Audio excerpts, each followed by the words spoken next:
ஆவியானவர் மூலமாக பவுல் ஒரு அழகான வார்த்தையை நமக்கு வெளிப்படுத்துகிறார். நானும் நீங்களும் தேவனை குறித்த என்ன செய்யணும்? அறிவு இருந்தால் மட்டுமே அந்த அறிவு நமக்கு ஆசீர்வாதமாக இருக்கும். தேவனை குறித்த அறிவு இல்லை அப்படின்னா நாம் புலம்பிக்கிட்டே இருப்போம். அதனால தான் அவர் அந்த வசனத்தை ஆரம்பிக்கும் போது சொல்கிறாரு, இத்தனை பாடுகளை நான் அனுபவிக்கிறேன். அதுக்கு சொல்லும்போது பல காரியங்களை சொல்லுவார். நான் என்னதான் பாடுகளை அனுபவிச்சாலும் நான் வெட்கப்படலை, துக்கப்படலை.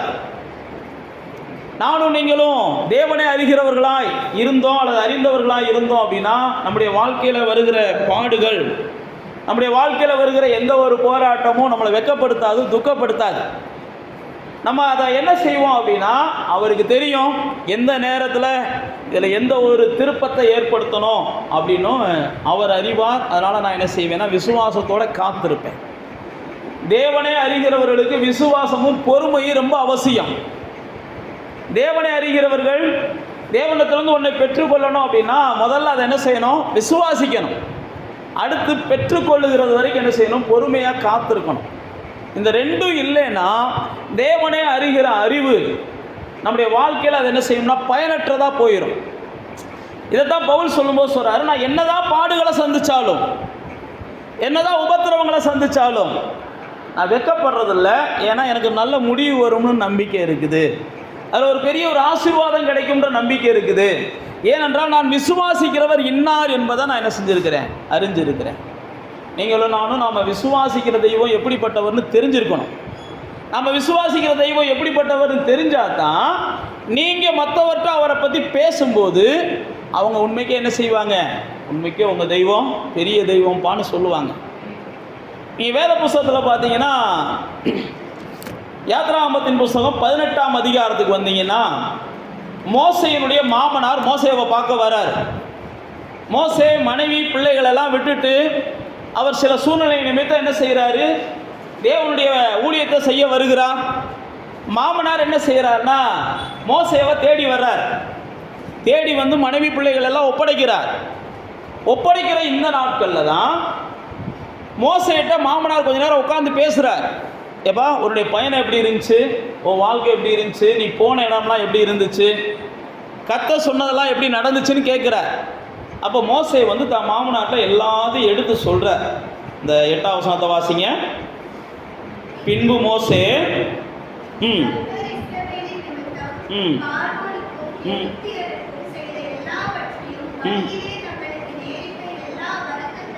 ம்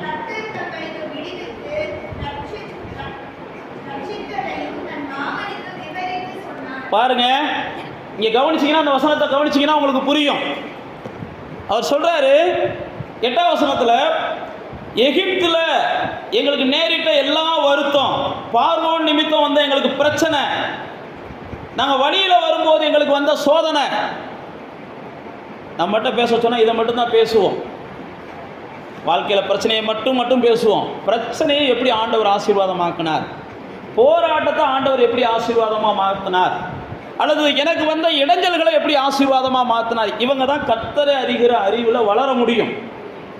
எப்பயுமே நம்முடைய சூழ்நிலைகளை நாம் பேசுவது தப்பு கிடையாது. அந்த சூழ்நிலைகளை தேவன் கடந்த நாட்களில் எப்படி மாற்றினார், அந்த சூழ்நிலைகளில் கடந்த நாட்களில் தேவன் எப்படிப்பட்ட ஒரு திருப்பத்தை ஏற்படுத்தினார், கடந்த நாட்கள் அப்படிப்பட்ட சூழ்நிலைகள் நமக்கு வந்துச்சு, அதில் எப்படிப்பட்ட ஒரு வெற்றியை கர்த்தர் கொடுத்தார், இதை நம்ம சிந்திக்கணும். சிந்திச்சா தான் அடுத்த வெற்றி தேவனால் நமக்கு கொடுக்கப்படும், அடுத்த அதிசயம் தேவனால் நமக்கு நடக்கும். கடந்த நாட்களில் நம்ம தேவன் செய்ததை நாம் மனசளவில் நினைக்கணும். நாம் நினச்சா தான் மற்றவங்கள்ட்ட நம்ம பேச முடியும்.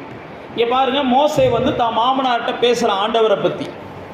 தேவ பிள்ளைகளாகி நீங்களும் நானும் நம்முடைய உறவுக்காரங்களை சந்திக்கக்கூடிய வாய்ப்பு கிடைச்சிச்சுன்னா நம்முடைய உறவுக்காரங்கள்ட்ட என்ன செய்யணும்? ஆண்டவர் எனக்கு என்னென்னலாம் செஞ்சார்னு சொல்லணும். ஆண்டவர் உறவுக்காரங்களை சந்தித்த உடனே நாம் என்ன செஞ்சிடறோம்னா கடந்த கால பல வகையான புரணிகளை தான் நம்ம பேச ஆரம்பிக்கிறோம். மனிதர்களை பற்றி ஒன்றுமில்லாத ஒன்றுக்கு ஒன்று குறை சொல்கிறத தான் நம்ம உறவுக்காரங்களை சந்தித்தாலே நம்ம ஒருத்தர் என்ன செய்கிறோம்? உறவுக்காரங்க நான் என்னையும் சேர்த்தான் சொல்கிறேன். பொதுவாக மனிதர்களுடைய இயல்பு, எல்லா மனுஷனும் அதுதான் செய்கிறாங்க. ஆனால் வேதத்தில் பாருங்கள், மோசேவும் அவங்க மாமனாரும் சந்திச்சுக்கிறாங்க. மாமனாரும் மருமகனும் உட்காந்து பேசுகிறதெல்லாம் அபூர்வம் தான். பேசுகிறாங்கன்னா உண்மைக்கே பாக்கியசாலிகள் தான். அப்படிப்பட்ட மாமனாருக்காக கர்த்தரை ஸ்தோத்தரிக்கணும், அப்படிப்பட்ட மாமியார் மருமகனுக்காகவும் கர்த்தரை என்ன செய்யணும்? ஸ்தோத்தரிக்கணும். இங்கே பாருங்கள், மோசையோடு கூட மருமகனை சந்திக்க மாமனார் வருகிறார். மாமனார்கிட்ட மோசை என்ன செய்கிறார்? ஆண்டவர் செய்ததை சொல்கிறார். எங்களுக்கு இப்படிலாம் பிரச்சனை வந்துச்சு, இப்படியெல்லாம் எதிர்ப்பு வந்துச்சு, இப்படியெல்லாம் எங்களை கொடுமைப்படுத்தினாங்க, இப்படியெல்லாம் எங்களை துன்பப்படுத்தினாங்க, இப்படியெல்லாம் எங்களை வருத்தப்படுத்தினாங்க, நாங்கள் சாப்பிட போகிற நேரத்தில் சாப்பாடை பிடிங்கி வச்சுக்கிட்டாங்க, எங்களை வேலை செய்ய சொல்லி கொடுமைப்படுத்தினாங்க. ஆனால் அந்த நேரத்துல எல்லாம் கர்த்தர் என்ன செஞ்சார்? எங்களை அவன் கொடுமைப்படுத்த அவனுக்கு கர்த்தர் கொடுமையை கொடுத்துக்கிட்டே இருந்தார். எங்களை அவன் துன்பப்படுத்த கர்த்தர் அவனுக்கு துன்பத்தை கொடுத்துக்கிட்டே இருந்தார். இதையும் சேர்த்து சொல்லணும். அப்படி தான் மோசே சொன்னார். அதுக்கப்புறம் அவன் கூப்பிட்டு எங்களை சமாதானம் பேச ஆரம்பிச்சான். என்னடா பிரச்சனை? உங்களை தொட்டால் எனக்கு வலிக்குது, உங்களுக்கு வலிக்குதா வலிக்கலான்னு தெரில. உங்களை தொட்டால் என்ன செஞ்சது? எனக்கு வலிக்குது. உங்களோட போராடுனா உங்களுக்கு பிரச்சனை வருதோ இல்லையோ, எனக்கு நிம்மதி இருக்க மாட்டேங்குது. என்ன தாண்டா பிரச்சனை? ஒரு சமாதானமாக போகும்டா. நீங்கள் வாட்சி பார்த்தீங்கன்னா அந்த யாத்ராமத்தின் புஸ்தகத்தில் கடைசியாக மோசேவை கூப்பிட்டு, எப்போ என்னை ஆசீர்வாதம் பண்ணு, இல்லைன்னா நான் நிம்மதியாக இருக்க முடியாதுன்ற அளவுக்கு வந்துடுவான். புரியுதா? உங்கள்ட்ட தொந்தரவு பண்ணிக்கிட்டே இருக்கிறாங்க, உங்களோடு போராடிக்கிட்டே இருக்கிறாங்க. நீங்கள் கர்த்தரை அறிஞ்சவங்களா இருந்தா நிச்சயமாக ஒரு நாள் அந்த ஆள் வந்து என்கிட்ட தலையை கொடுத்து ஜெபம் பண்ண போகிறேன் பாரு. அதுக்காகத்தான் கர்த்தர் என்ன செய்கிறாரு? அன்னைக்கு பார்வோனே வந்து மோசையிட்ட சொல்கிறான். பார்வோன் யாரு? பல வகையான ரதங்களை வைத்திருந்தவன், பல வகையான குதிரைகளை வைத்திருந்தவன், அன்னைக்கு எல்லா சாம்ராஜ்யத்தையும் கையில் வச்சுக்கிட்டு இருந்தவன். அவனே வந்து மோசையிட்ட சொல்கிறான். மோசே வந்து முத பார்வோன்ட்ட போன உடனே அந்த தேவன் யாருன்னு கேட்டவன் தான் யாரு? இந்த பார்வோன். எப்போ அந்த தேவன் யாரு? அந்த தேவனை சேவிக்கிறதுக்கு ஏன் இந்த ஜனங்களை நான் அனுப்பணும்? அந்த தேவனுக்கு எனக்கு என்ன சம்பந்தம் அப்படின்னு சொல்லி பார்வோன் கடுமையாக பேசுவான் மோசேட்ட. சில நேரத்தில் நாம் சொல்ல ஆரம்பித்த உடனே நம்மளுக்கு உடனே என்ன செய்ய போகிறதில்ல. மக்கள் வந்து பாலும் தேன் கொடுத்து பரவாயில்ல ஒரு நல்ல விஷயத்த சொல்லியிருக்கீங்கலாம் நம்மளை பாராட்ட போகிறதில்ல. சொன்ன உடனே நம்ம மேலே எரிச்சல் வரும், நம்ம மேலே கோபம் வரும். ஆனால் நீங்களும் நானும் ஒன்றை புரிந்து கொள்ளணும். எது நடந்தாலும் ஆண்டவராக இயேசு சொல்லியிருக்கிறார் பாருங்க, அவரை அறியாமல் நம்ம வாழ்க்கையில் ஒன்றும் என்ன செய்யாது, நடக்காது. கை வைக்கணும்னாலும் அவருக்கு தெரியாமல் யாரும் கை வைக்க முடியாது. பவுல் அப்போஸ்தலன் சொல்லும்போது சொல்லுவார், இந்த பட்டணத்தில் தைரியமாக பேசு, உன் மேலே யாரும் என்ன செய்ய மாட்டான், கை போட மாட்டான் அப்படின்னு கொரிந்தியர் பட்டணத்தை குறித்து பவுல் அப்போஸ்தலன் ஆண்டவர் சொல்லுவார். இந்த பட்டணத்து மக்கள்கிட்ட தைரியமாக பேசு, இந்த ஜனங்கள்கிட்ட தைரியமாக பேசு. அப்போ தேவ பிள்ளைகளே, நீங்கள் விசுவாசிக்கிறவர் இன்னார் என்பதை நீங்கள் அறிஞ்சாதான் நீங்கள் பேசுகிறது விசுவாசத்தோடு பேசுவீங்க. விசுவாசத்தோடு பேசணும். நீங்கள் விசுவாசிக்கிறவர் இன்னார்னு அறியணும். அதான் பவுல் சொல்லும்போது சொல்கிறான், நான் விசுவாசிக்கிறவர் இன்னார் என்று அறிவேன். பார்த்தீங்கன்னா 27ஆம் அதிகாரம் 28ஆம் அதிகாரத்தில் அப்போஸ்தலர் நடவடிக்கையில் பவுல் அப்போஸ்தலன் ஒரு பெரிய பிரச்சனையை சந்திப்பான், பெரிய போராட்டம், கப்பல் பயணம். 27ஆம் அதிகாரத்தில் கப்பல் பயணம் வரும். அந்த கப்பல் பயணத்தில் பெரிய காற்று வந்து இவங்க போன கப்பலை மோதி அதை உடைக்கிற அளவுக்கு சூழ்நிலை வந்துடும். அப்போ எல்லாரும் பயப்படுவாங்க, எல்லாரும் புலம்புவாங்க, எல்லாரும் சாக போகிறோம்னு சொல்லி கத்துவாங்க. அப்போ தான் பவுல் அப்போஸ்தலன் சொல்லுவான், நான் சேவிக்கிற தேவன் என்கிட்ட வந்து என்ன செஞ்சார், பேசினாருப்பா. யாருக்கும் பிராண சேதம் என்ன செய்யாதான், வராதான். நான் சொல்கிறத கேளுங்க, எல்லாரும் சாப்பிடுங்க, யாரும் சாக மாட்டீங்கன்னு அன்றைக்கி என்ன செஞ்சான், பவுல் அப்போஸ்தலன் பேசினான்.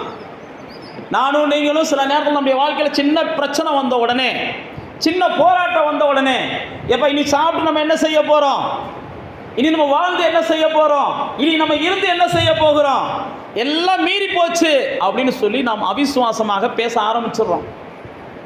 கப்பல் உடையட்டும். நீங்கள் வாட்சி பார்த்தீங்கன்னா 27ஆம் அதிகாரத்தில் கப்பல் உடைஞ்சாலும் கைதிகளை தப்ப விடாமல் வெட்ட வேண்டும் என்று சொல்லி என்ன செய்கிறாங்க, சேவகர்கள்லாம் காத்து கிடக்கிறாங்க. வேதத்தில் போட்டிருக்க அந்த சேவகர்கள் வெட்டக்கூடாத வழிக்கு அவர்களை தடுப்பதற்கு தேவன் அங்கேயே சில சேவகர்களை ஏற்படுத்தினார். சில நேரத்தில் நமக்கு அப்படியெல்லாம் சூழ்நிலைகள் வரும்.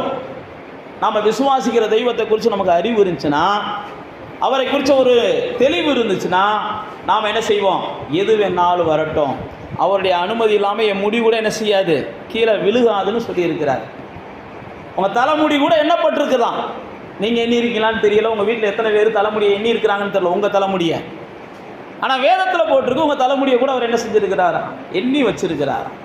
ஒரு அடைக்கலான் குருவி கீழே விழுகுன்னா கூட அவருடைய அனுமதி இல்லாமல் என்ன செய்யாதான், கீழே விழுகாதான்.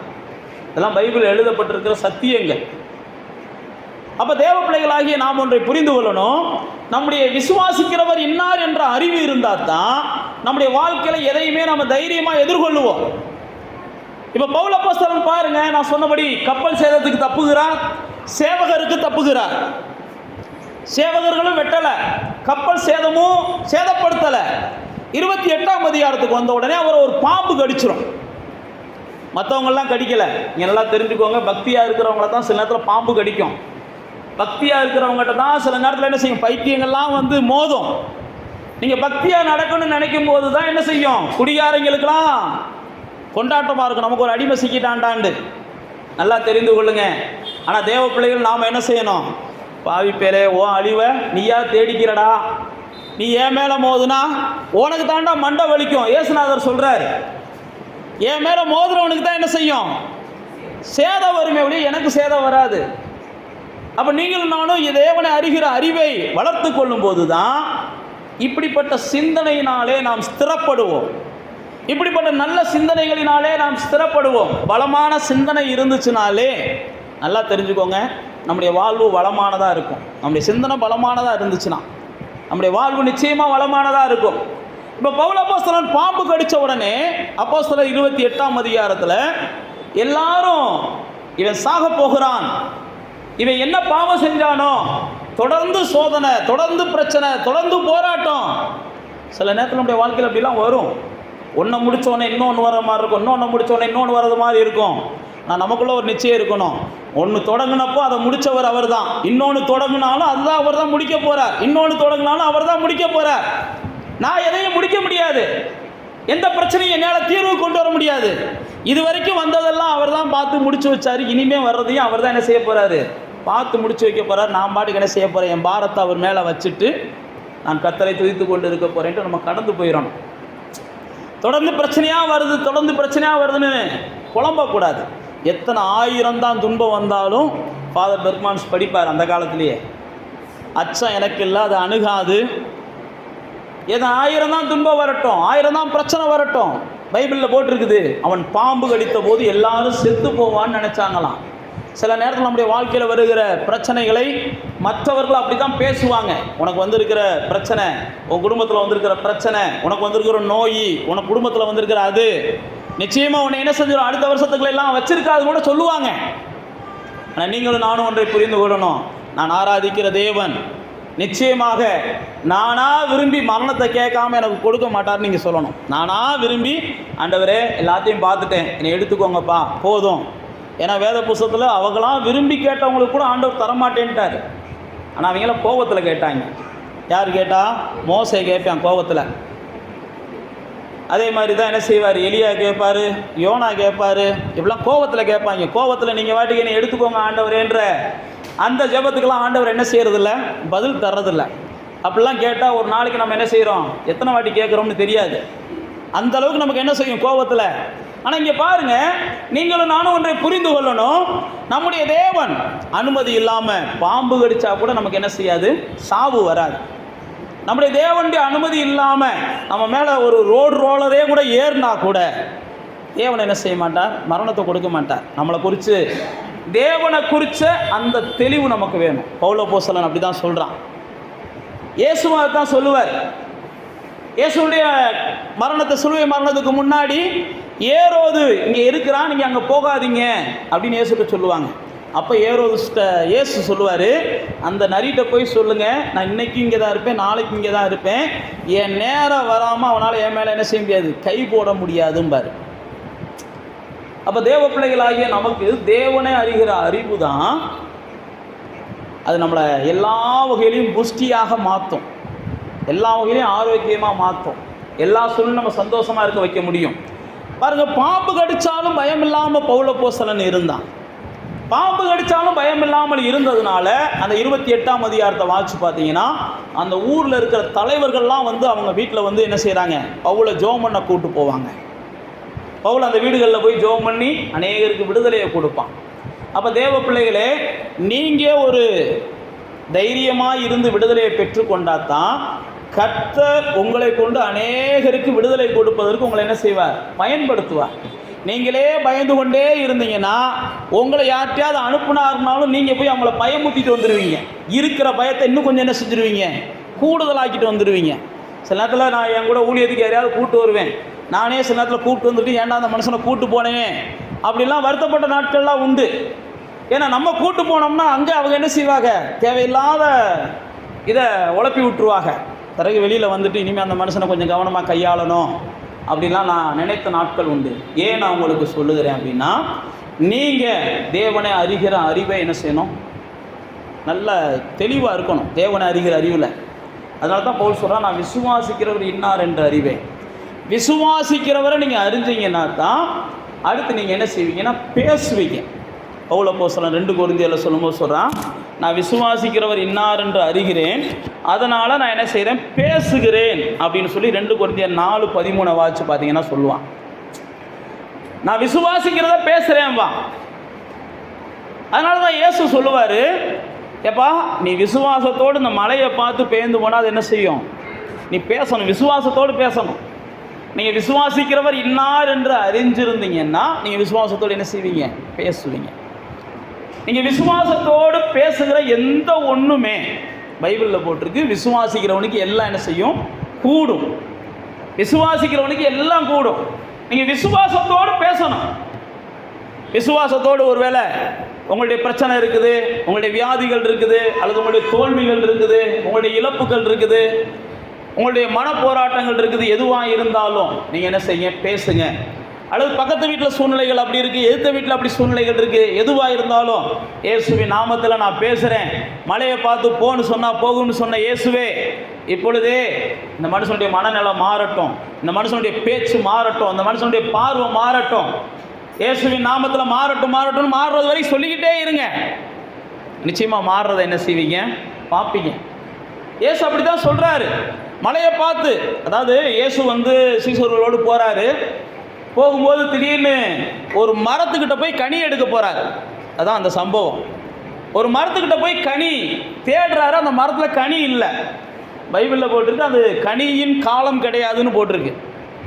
ஆனால் மரம் பார்க்கும்போது என்ன செஞ்சான்? நல்லா செழுமையாக இருந்துச்சான், நல்லா குளிர்ச்சி தரக்கூடியதாக இருந்துச்சான்.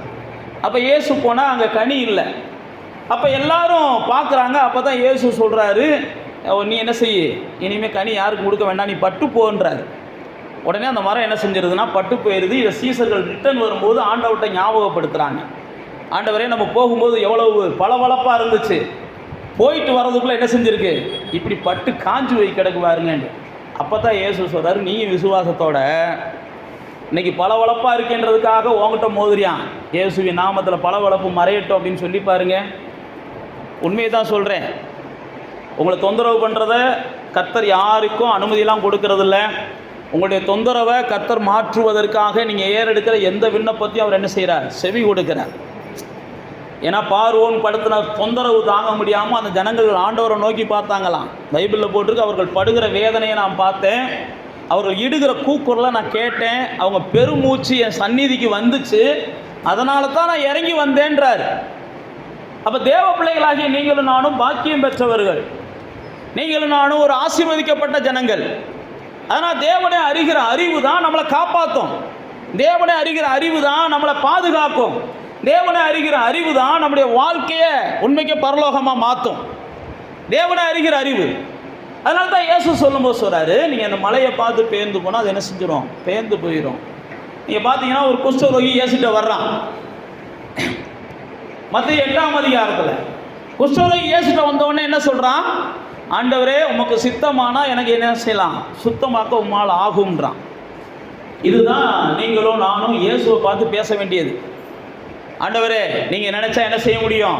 என்னை சுத்தமாக்க முடியும்ப்பா. நீங்கள் விரும்பினா என்னை சுத்தமாக்க முடியும்ப்பா. ஆண்டவரே நீங்கள் விரும்பினா என்னை ஆசீர்வதிக்க முடியும்ப்பா. ஆண்டவரே நீங்கள் விரும்பினா என்னை உயர்த்த முடியும்ப்பா. ஆண்டவரே நீங்கள் விரும்பினா எனக்கு இந்த சுகத்தை கொடுக்க முடியும்ப்பா. ஆண்டவரே நீங்கள் விரும்பினா இப்படி சொல்லி பாருங்க, உங்களால் முடியும் ஆண்டவரே, உங்களால் முடியும் ஆண்டவரே. இப்படி தான் அந்த குஷ்டரோகி இயேசுகிட்ட வர்றான். ஆண்டவரே நீங்கள் விரும்பினா என் குஷ்டரோகம் மாறிடும். உடனே ஆண்டவர் சொல்றாரு, எனக்கு சித்தம் உண்டுப்பா, நீ என்ன செய்? சுத்தமாகு. வேதத்தில் போட்டுருக்கு. அந்த நேரத்திலே அவன் சுஸ்தமானான். அப்போ இயேசுவை நீங்கள் எப்படி பார்க்குறீங்க, இயேசுவை நீங்கள் எப்படி கூப்பிடுறீங்க, இயேசுவை நீங்கள் எப்படி அறிஞ்சிருக்கிறீங்க, அதுதான் உங்கள் வாழ்க்கையில் என்ன செய்யும், பிரதிபலிப்பாக வரும். இயேசுவை நீங்கள் எப்படி பார்க்குறீங்க பார்த்தீங்கன்னா, 2 குருடர்கள் கூப்பிடுவாங்க இயேசுவை. தாவீதின் குமாரனே எனக்கு என்ன செய்யுங்க, இறங்குங்க. உடனே இயேசு என்ன செய்வார்னா, அவங்க 2 பேர்த்தையும் பார்த்து, டேய் என்னை கூப்பிடுறீங்கல்ல, இதை செய்ய வல்லமை உண்டுன்னு நீங்கள் விசுவாசிக்கிறீங்களான்னு கேட்பார். என்ன கேட்பார்? இதை செய்கிறதுக்கு என்கிட்ட வல்லமை உண்டுன்னு நீ நம்புறியா? ஏன் அப்படி கேட்டார்னா, உன்னைய பேச வைக்கணும். ஆமாண்டவரே பேசுங்க, ஆமாண்டவரே உங்கள்கிட்ட வல்லமை இருக்கு நான் நம்புகிறேன், அதனால தான் உங்களை கூப்பிடுறேன். பைபிள் அப்படி தான் போட்டிருக்குது. உடனே அவங்க என்ன செஞ்சாங்களாம், இயேசுவ விசுவாசத்தின்படி என்ன செய்யட்டும், உங்களுக்கு ஆகட்டும்டா. அப்போ தேவ பிள்ளைகளே, நீங்களும் நானும் ஆண்டவர் எப்படிப்பட்டவர் என்பதை அறிந்து அவரை கூப்பிடணும். அவர் எப்படிப்பட்டவர்னு அறிந்து அவர் சமூகத்துக்கு போகணும். அவர் எப்படிப்பட்டவர்னு அறிவு தான் அவர்கிட்ட நாம் எதை கேட்டாலும் பெற்றுக்கொள்வதற்கு நம்மளை வழிகள் நடத்துகிறது. நீங்கள் தேவனை அறிகிற அறிவு இல்லை. அதனால தான் பவுல் அழகாக சொல்கிறான், நான் விசுவாசிக்கிறவர் இன்னார் என்று அறிந்திருக்கிறேன், அவர் முடிவு பரியந்தமும் நான் ஒப்பு கொடுத்ததை காத்துக்கொள்ள என்ன செய்கிறார், வல்லவராக இருக்கிறார் அப்படின்றான். அப்போ தேவனை நீங்கள் எப்படி அறிஞ்சிருக்கிறீங்க? அவர் விசுவாசிக்கிறவர், நான் சேவிக்கிறவர், நான் தொழுது கொள்ளுகிறவர். யாக்கோபு சொல்லுவான், பிறந்த நாள் முதற்கொண்டு இன்னைக்கு வரைக்கும் அவர் தான் என்ன செய்கிறாரு, ஆதரிச்சுட்டு வராரும்பான். பிறந்த நாள்ல இருந்து இன்னைக்கு வரைக்கும் அவர் தான் என்ன ஆதரிச்சுட்டு வர்றார். எங்கள் அப்பா அம்மா என்னை ஆதரிக்கலை, என் மாமனார் என் மாமியார் என்னை ஆதரிக்கலை. நீங்கள் வாட்சி பார்த்தீங்கன்னா, யாக்கோபு தன்னுடைய வாழ்க்கை பயணத்தில் சொல்லும்போது சொல்லுவான், என்னுடைய மாமனார் என்கிட்ட அநியாயமாக வேலை வாங்கினாரும்பா, என் மாமனார் என்கிட்ட என்னுடைய பலனை உறிஞ்சுக்கிட்டார், எடுத்துக்கிட்டாரு, எனக்கு கொஞ்சம் கூட இறக்கம் காமிக்கலை. ஆனால் என் தேவன் இதெல்லாம் பார்த்துட்டு எனக்கு இறக்கம் காமிச்சாரு, இதெல்லாம் பார்த்துட்டு அதுக்குரிய பலனை எனக்கு கொடுத்தாரு, இதெல்லாம் பார்த்துட்டு அதுக்குரிய நன்மை எனக்கு செஞ்சார். நான் மறுபடியும் சொல்லுகிறேன், அதனால தான் யாக்கோபு சொல்லும்போது பல இடங்களில் சொல்கிறான், அவர் தான் என்னை ஆதரித்தார். இது வரைக்கும் அவர் என்னை நடத்தி வந்ததற்கு நான் பாத்திரன்னு கிடையாது, அவர் தான் என்னை ஆதரித்தார். அப்போ தேவ பிள்ளைகளே, உங்களை நீங்கள் ஆராதிக்கிற தேவன் எப்படிப்பட்டவர் அப்படின்ற விசுவாசம் உங்களுக்கு இருக்கணும். அவரை அறிகிற அறிவு இருக்கணும். புதிய ஏற்பாட்டிலையும் சரி, பழைய ஏற்பாட்டிலையும் சரி, அவர் எப்படிப்பட்டவர்னு அவரிடத்துல வருகிறார்களோ அவர்களை பார்த்து ஆண்டவர் சோதிக்கிறார். நீ என்கிட்ட வர்றப்பா, நீங்கள் பார்த்தீங்கன்னா ஒரு திமிர்வாதம் பிடித்த ஒரு மகனை இயேசுனுடைய சீசர்கள்ட்ட கொண்டு வருவாங்க. இயேசுனுடைய சீசர்கள் அந்த திமிர்வாதம் பிடிச்ச அந்த மகனை சொஸ்தமாக்க முடியலைன்னு உடனே பக்கத்தில் இருக்கவங்கெல்லாம் வந்து பஞ்சாயத்து பண்ணுவாங்க. இங்கே வந்தால் சொஸ்தமாயிரும்னு சொன்னாங்க, என்ன ஒன்றும் சரி பண்ண மாட்டேன்றீங்களேண்டு. உடனே இயேசு வருவார், மலையிலேருந்து ஜெபம் பண்ணிட்டு வருவார். உடனே சீசர்கள் எல்லாம் வாதம் பண்ணிக்கிட்டு இருக்கிறத பார்த்து, வாக்குவாதம் பண்ணிக்கிட்டு இருக்கிறத பார்த்துட்டு கேட்பார், என்ன பிரச்சனைண்டு. இந்த மாதிரி சீசர்கள்ட்ட கொண்டு வந்தோம், இந்த மகனுக்கு விடுதலையை கொடுக்க மாட்டேன்ட்டாங்க அப்படின்னு இயேசுகிட்ட சொல்லுவாங்க. அப்போ இயேசு அந்த தகப்பனை பார்த்து சொல்லுவார், நீ விசுவாசிச்சேன்னா உனக்கு நடக்கும்பா, நீ விசுவாசிக்கலைன்னா உனக்கு என்ன செய்யாது, நடக்காது. அப்படியே இயேசு சொல்லுவார். அப்படியே தான் இயேசு சொல்லுவார். நீ இங்கே வந்துட்டன்றதுக்காக உனக்கு நடக்காது, இங்கே வந்து உட்காந்துட்டன்றதுக்காக நடக்காது, இல்லை எல்லாரும் கூப்பிட்றாங்க நம்மளும் கூப்பிடுவோன்றதுக்காக நடக்காது, எல்லாரும் போகிறாங்க நம்மளும் போவோம்ன்றதுக்காக நடக்காது. இயேசுவே சொல்கிறாரு, நீ விசுவாசா தான் நடக்கும். விசுவாசிக்கிறேன்னா நீ வீணா தான் வந்தது, உன்னுடைய அலைச்சல் வீணா போயிடும், உன் பிரயாசம் வீணா போயிடும், உன்னுடைய முயற்சி வீணா போயிடும். இங்கே போய் உட்காந்தா எல்லாம் நடக்கும்ன்ற நம்பிக்கை இருக்கக்கூடாது. இயேசுவால் இதை செய்ய முடியும். உடனே அந்த தகப்பன் என்ன செய்வானா, ஆண்டவரே என்கிட்ட விசுவாசம் இல்லைன்னு ஒத்துக்குருவான். என் அவிசுவாசம் நீங்கும்படி எனக்கு என்ன செய்ய, உதவி செய்ய. நான் விசுவாசத்தோடு வரலை, என் அவிசுவாசம் நீங்கும்படி எனக்கு உதவி செய்யுங்க. பைபிளில் போட்டிருக்கு. உடனே இயேசு என்ன செஞ்சா, அவன் உண்மையை ஒத்துக்கிட்டான். சிலருக்கு விசுவாசம் இல்லை, அதனால் கிடைக்க மாட்டேங்குது அப்படின்றத கூட சிலருக்கு ஒத்துக்கிற முடியலை. ஒத்துக்கிறாதனால என்ன நடக்குது, கடைசி வரைக்கும் கிடைக்காமே போயிடுது, அவ்வளோதான். ஒருவேளை நம்மளை மாதிரி அந்த தகப்பன் வாதம் பண்ணிட்டான்னு வைங்க, விசுவாசம் இல்லாமல் நாங்கள் கூட்டு வந்திருப்போம், நம்மள மாதிரி நம்ம அப்படி தானே பேசுவோம். விசுவாசம் இல்லாமல் அப்போ கூட்டு வந்திருப்பான், விசுவாசத்தோடு தான் என்ன செஞ்சுருக்கோம், கூட்டு வந்திருக்கான். உன்னையால் முடியலைன்னு சொல்லுவியா, எங்களை போய் சொல்லிக்கிட்டு இருக்க, அப்படி தான் நம்மளாக இருந்தால் பேசுவோம்.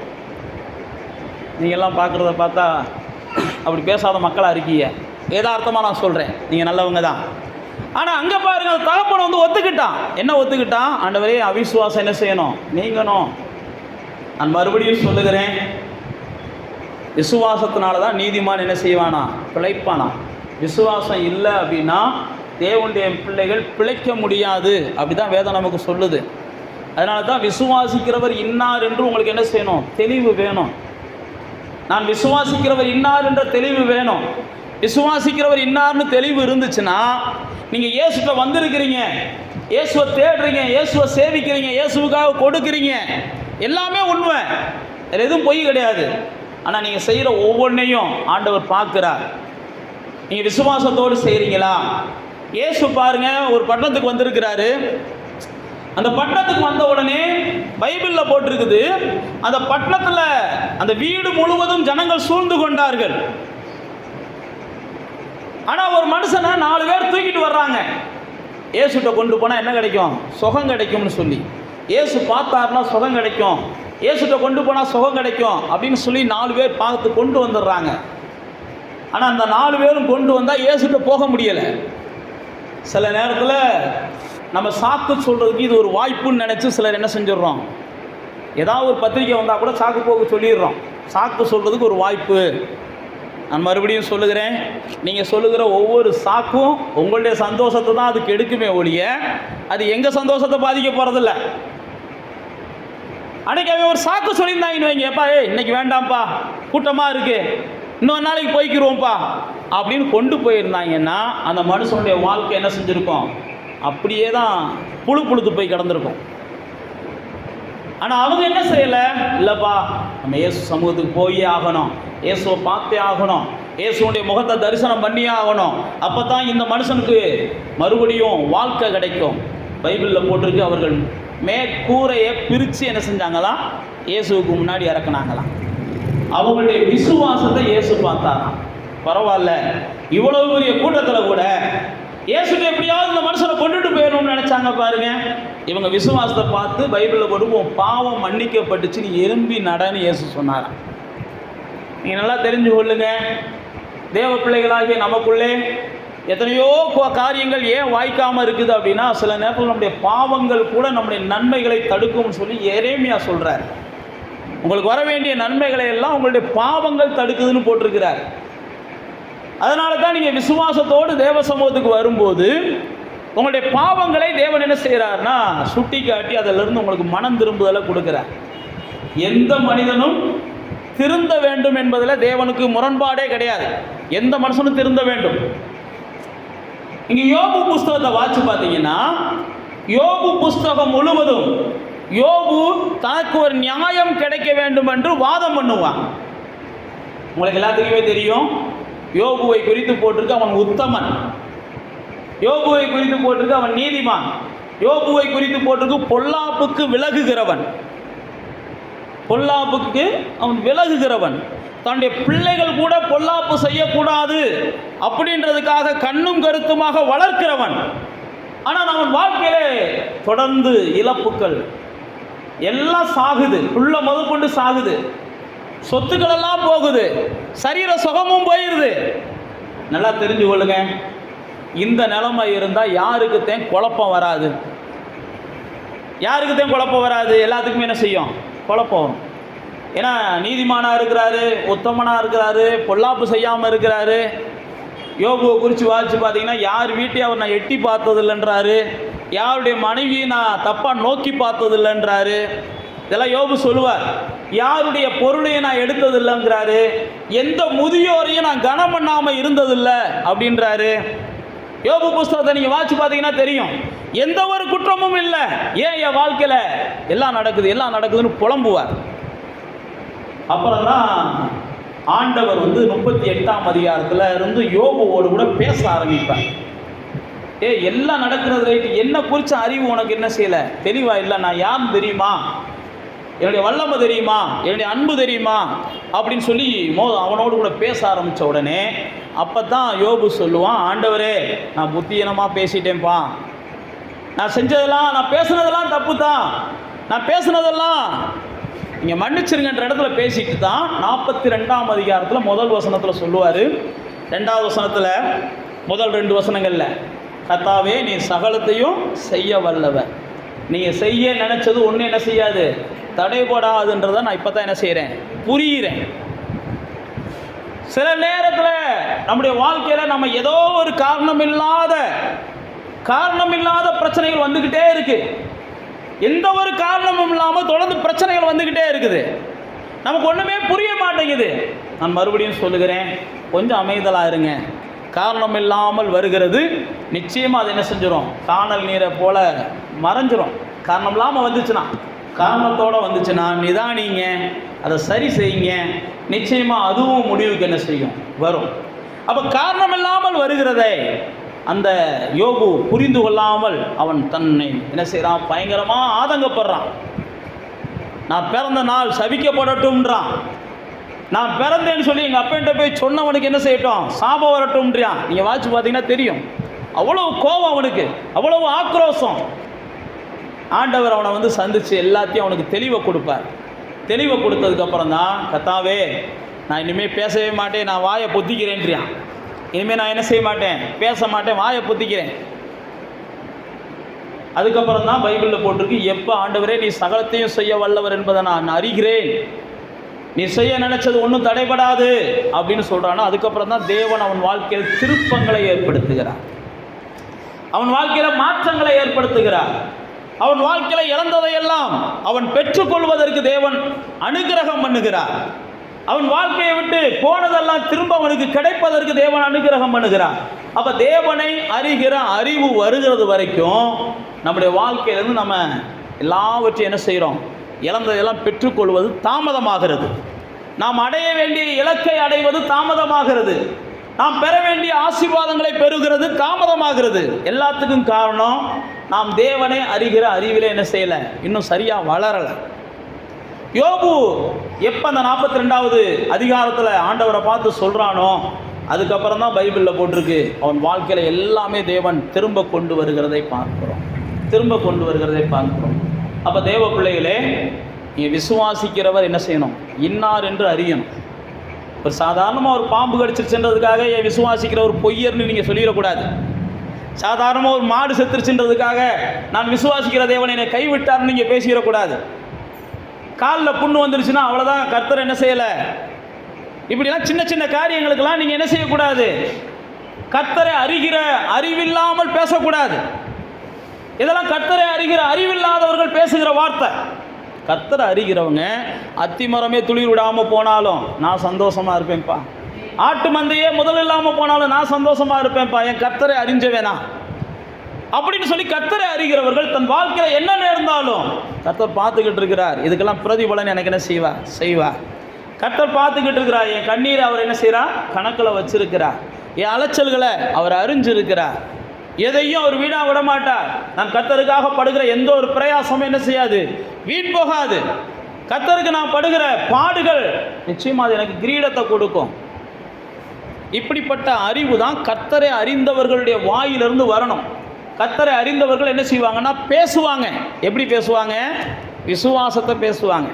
சாத்ராக் பேசுகிறாரு பாருங்க, மேசாக் பேசுகிறாரு பாருங்க, எங்கள் தேவன் தப்புவிக்க வல்லவர், இந்த அக்கினி சூளைக்குள்ள விழுந்தாலும் அவர் எங்களை காப்பாற்றுவார், ராஜாவின் கோபத்துக்கு ஆளானாலும் எங்களை காப்பாற்றுவார். அதே மாதிரி தான் தானியேல் பேசுகிறான், இடைவிடாமல் ஆராதிக்கிற தேவன் என்னை தப்புவிக்க வல்லவராக இருந்தார். அப்போ நீங்களும் நான் என்ன செய்யணும், அவரை குறித்த அறிவு இருந்தால் தான் அப்படி பேசுவோம்.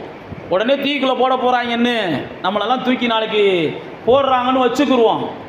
கர்த்தரை அறிகிற சரியான அறிவு இல்லாமல் இருந்துச்சுன்னா என்ன செய்வோம், யோபுவின் மனைவியை போல இந்த சாக போகிற நேரமாவது 4 வார்த்தை இயேசுநாதரை நாக்கப்படுங்கிற மாதிரி கேட்டுட்டு என்ன செய்வோம், இயேசுவே அப்படின்னு வந்துடுவாங்க. அறிவு இல்லைன்னா, கர்த்தரை அறிகிற அறிவு இல்லைன்னா.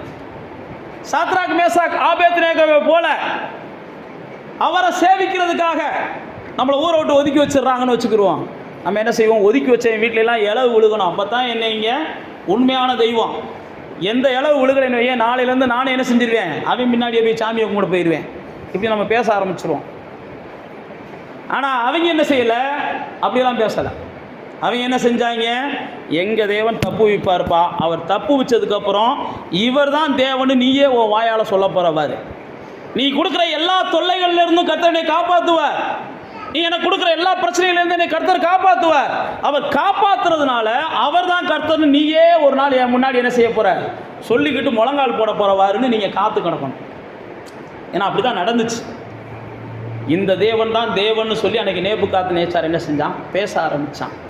இந்த தேவனை போல ஒரு தேவன் இல்லவே இல்லைப்பா, தம்மை நம்புகிற ஜனங்களை காப்பாற்றுகிற தேவன், இவருக்கு நிகராக வேற யாருமே இல்லைப்பான்னு அன்றைக்கி நேபுகாத்நேச்சார் என்ன செஞ்சான், பேச ஆரம்பித்தான்.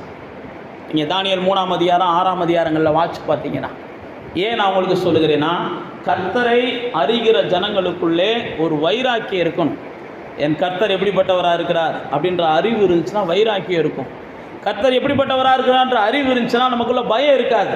கர்த்தர் எப்படிப்பட்டவராக இருக்கிறான்ற அறிவு இருந்துச்சுன்னா சங்கீதக்காரன் 27 சொல்கிறது மாதிரி, பாளையமே இறங்குனா கூட என் நெஞ்சம் என்ன செய்யாது, பயப்படாதுன்றான். 23 சொல்லும்போது சொல்கிறான், மரண இருள் பள்ளத்தாக்கில் நடந்தால் கூட நான் பயப்பட மாட்டேன்றான். 91 வாட்சி பார்த்தீங்கன்னா, பகலில் பறக்கிற அம்பு, இரவுல நடமாடுகிற கொள்ளை நோய்.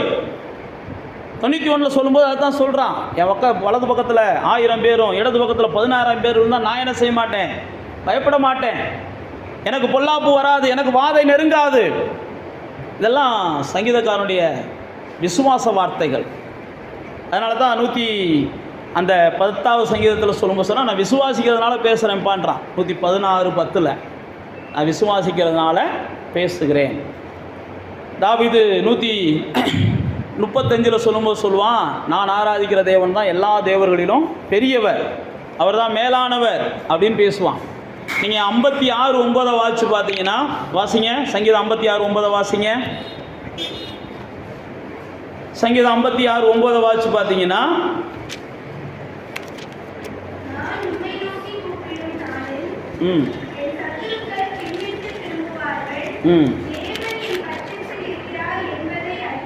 அவன் பாருங்க சொல்றான் பாருங்க, எனக்கு விரோதமாக சத்துருக்கள் வரலாம், ஆனால் நான் உம்மை நோக்கி கூப்பிட்டுட்டா அவங்கெல்லாம் என்ன செஞ்சிருவாங்க, பின்னிட்டு போயிடுவாங்க. ஏன் அப்படின்னா, கர்த்தர் என் பட்சத்தில் இருக்கிறார்ன்றதை நான் அறிவேன்.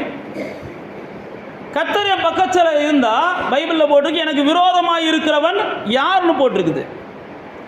அப்போ கர்த்தர் என் பட்சத்தில் இருக்கிறார்ன்ற அறிவு உங்களுக்கு இருந்தால் தான், இவங்க எதுக்குறாங்க, அவங்க எதுக்குறாங்க, அவங்க எதுக்குறாங்க, இவங்க எதுக்குறாங்க, இவங்க தொல்லை கொடுக்குறாங்க, அவங்க தொல்லை கொடுக்குறாங்கன்னு நீங்கள் புலம்ப மாட்டீங்க. ஏன் புலம்ப மாட்டீங்கன்னா, அதெல்லாம் அவர் பார்த்து கொள்ளுவார். நான் என்ன செய்கிறேன், ஏன் வேலையை பார்க்க போகிறேன். பதில் செய்கிறதும் பழி வாங்குறதும் யாருடைய வேலை, அவருடைய வேலை. நான்லாம் அதை செய்யலை, அவர் பார்த்துக்கிறட்டும். சங்கீதக்காரன் சொல்கிறான், ஆண்டவரே நீ மட்டும் என் பட்சத்தில் இல்லாமல் இருந்தீங்கன்னா மனுஷன் என்னைக்கோ என்னை என்ன செஞ்சிருப்பான், விழுங்கி இருப்பான்றான். கர்த்தர் மட்டும் என் பட்சத்தில் இல்லைன்னு வைங்களேன். அந்த சங்கீதத்தை வாட்சி பார்த்தீங்கன்னா அழகான வார்த்தை அங்கே ஆவியானவர் எழுதி வச்சிருக்கிறார்.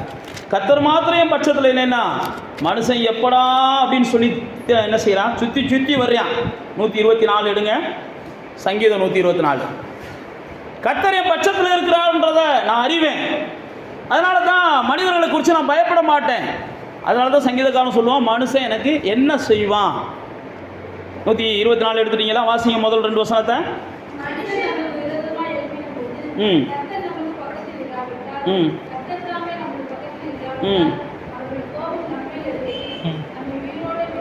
கர்த்தர் மட்டும் நம்ம பக்கத்தில் இல்லைன்னா எத்தனையோ பேருடைய கோபம் இன்னைக்கு நம்மளை என்ன செஞ்சிருக்கோம், செதைச்சிருக்குன்றான். எத்தனையோ பேருடைய கோபம் நம்முடைய வாழ்க்கையில் எத்தனையோ விளைவுகளை ஏற்படுத்தி இருக்குன்றான்.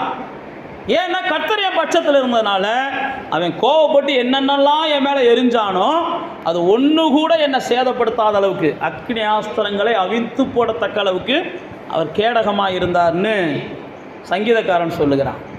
உங்களுக்கு விரோதமான ஆயுதங்கள் வரலாம், உங்களுக்கு விரோதமான போராட்டங்கள் வரலாம். நீங்கள் நல்லா தெரிஞ்சு கொள்ளுங்க, எந்த ஒரு டெஸ்ட்டும் தான் உங்களை டெஸ்ட் மணியாக மாற்றும். உங்கள் வாழ்க்கையில் ஒரு பரீட்சை வந்தால் தான் நீங்கள் மற்றவங்களுக்கு முன்பாக பாக்கியவானா தெரிவிங்க. பரீட்சையே வரக்கூடாதுன்னு சொன்னீங்கன்னா நீங்கள் பரிதாபமான ஆளாகவே தான் இருப்பீங்க. ஆண்டவரே எனக்கு எந்த பரீட்சையை வேணாலும் கொடுத்து பாருங்கப்பா அப்படின்னு நிற்கணும். நீங்கள் எந்த சோதனை வேணாலும் எனக்கு கொடுத்து பாருங்கப்பா அப்படின்னு நிற்கணும். என் வாழ்க்கையில் எந்த சூழ்நிலை வேணாலும் வரட்டும். அதனால தான் அழகா பவுல் அப்போஸ்தலன் ரோமர் 8ஆம் அதிகாரத்தில் சொல்கிறான், எந்த உபத்திரம் வந்தாலும் எந்த பிரச்சனை வந்தாலும் அவராலே நாங்கள் என்ன செய்கிறோம்? ஜெயம் கொள்ளுகிறவர்களாக இருக்கிறோம். எந்த போராட்டம் வந்தாலும் ஜெயம் கொள்ளுகிறவர்களாக இருக்கிறோம். அப்போ அவரை அறிகிற அறிவு, என் பட்சத்தில் அவர் இருக்கிறார், என்னை பார்த்து கொண்டு அவர் இருக்கிறார், என் கால் சறுக்காத அளவுக்கு அவர் தன்னுடைய கிருபையை வச்சிருக்கிறார், என் கால் இடராதபடிக்கு தூதர்களை வைத்திருக்கிறார், இதெல்லாம் அவரை அறிகிற அறிவினால தான் நமக்கு வருகிறது. நம்ம தனியாக இருக்கும்போது என்னை சுற்றிலும் அவர்கள் தூதர்கள் என்ன செய்கிறாங்க? பாளையம் இறங்கி இருக்கிறாங்க. அப்போ நமக்கு தனிமையான உணர்வு இருக்காது, தனிமையான பயம் இருக்காது. என்னை அவர் ஒருபோது திக்கற்றவனாய் விடவில்லை. எனக்கு ஒரு துணையாளரை அனுப்பியிருக்கிறார், எனக்கு ஒரு தேற்றரவாளனை அனுப்பியிருக்கிறார். நல்லா தெரிந்து கொள்ளுங்க, கர்த்தரை அறிகிற அறிவு தான் உங்களுடைய வாழ்க்கையை என்ன செய்யும்? பிரகாசமாக்கும். மற்றவங்ககிட்ட நீங்கள் பேசும்போது மற்றவர்கள் இந்த கர்த்தரை ஏற்றுக்கொள்ள விரும்புவாங்க. நல்லா யோசிச்சு பாருங்க, மற்றவர்களுக்கெல்லாம் அவங்க தெய்வங்களை பற்றி பேசுறதுக்கு 10 வார்த்தை கிடையாது. அவங்க தெய்வங்களை பற்றி ஒரு 10 வார்த்தை பேசுங்கன்னு சொன்னால் அது என்னத்தையாவது ஒரு 10 வார்த்தை கடந்த காலங்களில் தலைமுறையாக பேசிட்டு வர்றது தான் சொல்லுவாங்க. ஆனால் நம்ம தெய்வத்தை பற்றி பேசணும்னா நமக்கு முழு பைபிளையும் ஆண்டவர் எழுதி கொடுத்துருக்கிறார். இன்றைக்கும் பரிசுத்தாவியானவரை பற்றி பரிசுத்தாவியானவர் நமக்கு கொடுத்து புது புது வெளிப்பாடுகளை கொடுத்து பேச வைக்கிறார். திருச்சபையை கொடுத்து புது புது வெளிப்பாடுகளை குறித்து பேச வைக்கிறார். நீங்கள் எல்லாம் யோசிச்சு பாருங்க, மற்ற தெய்வங்களை குறித்து பேசுறதுக்கு நம்மளை மாதிரி ஒரு மணிக்கணக்கில் மற்ற தெய்வங்களை பற்றி பேச சொல்லி பாருங்களேன். எந்த ஆதாரமும் இல்லாமல் அவங்க வாட்டு கற்பனையில் பேசுவாங்க. வேணா என்ன செய்வாங்க? எனத்தையாவது புரிதல் இல்லாமல் பேசுவாங்க. ஆனால் நமக்கு அப்படி கிடையாது. ஆவியானவர் தெளிவாக எல்லாத்தையும் எழுதி வச்சிருக்கிறார். இன்றைக்கும் சரித்திரத்தில் போய் தாவீது யாருன்னு தேடி பார்க்க முடியும். இன்றைக்கும் சரித்திரத்தில் போய் நோவா யாருன்னு தேடி பார்க்க முடியும். இன்றைக்கும் சரித்திரத்தில் போய் பேதுரு யாருன்னு தேடி பார்க்க முடியும். ஏன் நான் உங்களுக்கு சொல்லுகிறேன்னா, நம்மை தேவனை அறிகிற அறிவு எவ்வளவு மேன்மையானது என்பதை நீங்கள் புரிஞ்சுக்கிறணும். அதனால தான் எரேமியாவில் ஆண்டவர் சொல்லும்போது சொல்கிறாரு, பலவான் தன் பலத்தை குறித்து மேன்மை பாராட்ட வேண்டாம், ஞானவான் தன் ஞானத்தை குறித்து மேன்மை பாராட்ட வேண்டாம், ஐஸ்வர்யவான் தன் ஐஸ்வர்யத்தை குறித்து மேன்மை பாராட்ட வேண்டாம். என்ன அறிகிற அறிவு உனக்கு கிடைச்சிருக்கா, அதுதான் உன் வாழ்க்கையில் பெரிய மேன்மை. என்ன செய்யணும்? கொண்டாடணும். பரவாயில்ல, இந்த கர்த்தரை அறிகிற அறிவு எனக்கு கிடைச்சிருக்கு, இந்த கர்த்தரை சேவிக்கிற பாக்கியம் கிடைச்சிருக்கு, இந்த கர்த்தரை தேடுகிற ஒரு ஸ்லாக்கியம் கிடைச்சிருக்கு, கர்த்தரோடு கூட உறவாடுகிற, அதுதான் நான் உங்களுக்கு சொல்கிறேன். நீங்கள் கர்த்தரை அறிகிற அறிவு தான் உங்கள் வாழ்க்கையை இந்த உலகத்தில் என்ன செய்யும்? ஒரு உன்னதமானதாக மாற்றும். நீங்கள் மலை மேல் இருக்கிற பட்டணமாக மாறுவீர்கள். கர்த்தரை அறிகிற அறிவிலே நீங்கள் வளரலை அப்படின்னா உங்களுடைய வாழ்க்கையை குறித்து எரேமியா தான் சொல்கிறாரு, கரளையாய் போன செடியை போல் இருப்பீங்க. அப்படின்னா என்னென்னா, மலட்டு செடிகளை போல் என்ன செய்வீங்க? வாழ்வீங்கன்றார். கர்த்தரை நம்புகிறவன் தான் எரேமியா அழகாக சொல்லுவார், எப்பா எல்லா நன்மையும் உங்களுக்கு கொடுக்கறதுக்கு அவர் ரெடியாக இருக்கிறார். ஆனால் நீங்கள் அறிகிற அறிவில் என்ன செய்யுங்க? எரேமியா சொல்லும்போது தான் சொல்கிறாரு, நீங்கள் பாவத்தை அறிகிற அறிவில் என்ன செய்கிறீங்க? ஞானிகளாக இருக்கிறீங்க. நன்மையை அறிகிற அறிவில் நீங்கள் பேதையாக இருக்கிறீங்கம்பார். பாவத்தை குறித்த அறிவை சொல்லுங்கள் அப்படின்னா பல வகையாக அவங்களால சொல்ல முடியும். அதே மாதிரி நன்மையை குறித்து கொஞ்சம் பேசுங்கன்னா இன்றைக்கி பேசுகிறதுக்கு ஆள் இல்லை. அதான் எரேமியா சொல்லும்போது சொல்லுவார். அப்போ தேவ பிள்ளைகளாகிய நீங்களும் நானும் கர்த்தரை அறிகிற அறிவு, எரேமியாவை குறித்து போட்டிருக்கு. அவன் தாயின் வயிற்றில் இருக்கும்போதே சின்ன பிள்ளாயத்திலிருந்தே அவனை கர்த்தரை குறித்து அவனுக்கு போதிக்கப்பட்டார்கள். கர்த்தரை குறித்து அவனுக்கு போதிக்கப்பட்டான். அதனால தான் அவனை கர்த்தர் என்ன செஞ்சால், தாயின் வயிற்றில் இருக்கும்போதே நான் அவனை எடுத்துக்கிட்டேன்ப்பான்றார், நான் எனக்காக பிரிச்சுக்கிட்டேன்ப்பா அப்படின்றார். அப்போ நீங்களும் நானும் ஒன்றை புரிந்து கொள்ளணும், நாம் கர்த்தரை அறிகிற அறிவிலே வளரணும், நம்முடைய பிள்ளைகளையும் கர்த்தரை அறிகிற அறிவிலே என்ன செய்யணும்? வளர்க்கணும். நான் ஏற்கனவே உங்களுக்கு சொல்லியிருக்கேன் பாருங்கள், ஆபிரகாம ஆண்டவர் இன்னைக்கு நேசிக்கிறதுக்கு ஒரு காரணம், அவன் பிள்ளைகளுக்கெல்லாம் கர்த்தரை அறிகிற அறிவை என்ன செஞ்சான்? கொடுத்தான். அதே ஏலிய கர்த்தர் நேசிக்காததுக்கு காரணம் பைபிளில் போட்டிருக்கு, கர்த்தரை அறிகிற அறிவை ஏலி என்ன செய்யலை? தான் பிள்ளைகளுக்கு கொடுக்கல. கர்த்தரை அறிகிற அறிவை தான் பிள்ளைகளுக்கு கொடுக்காததுனால பைபிளில் போட்டிருக்கு, ஏலியின் பிள்ளைகள் எல்லாம் ஏலி சாகிறதுக்கு முன்னாடி செத்து போயிடுறாங்க. கர்த்தரை அறிகிற அறிவை நம்ம பிள்ளைகளுக்கு நம்ம கொடுக்கலைன்னா நம்ம சாகிறதுக்கு முன்னாடி நம்முடைய பிள்ளைகள் செத்து போகிறாங்கன்றது வேதம் நமக்கு கற்றுக் கொடுக்குற உண்மை. கர்த்தரை அறியாத சந்ததி வேற, கர்த்தரை அறிஞ்ச சந்ததி நாம. சாமுவேல் ஆண்டவர் கூப்பிட்ட உடனே சாமுவேலை கூப்பிட்ட உடனே சாமுவேல் யாரை தேடி போவார்? ஏலியை தேடி போவார்.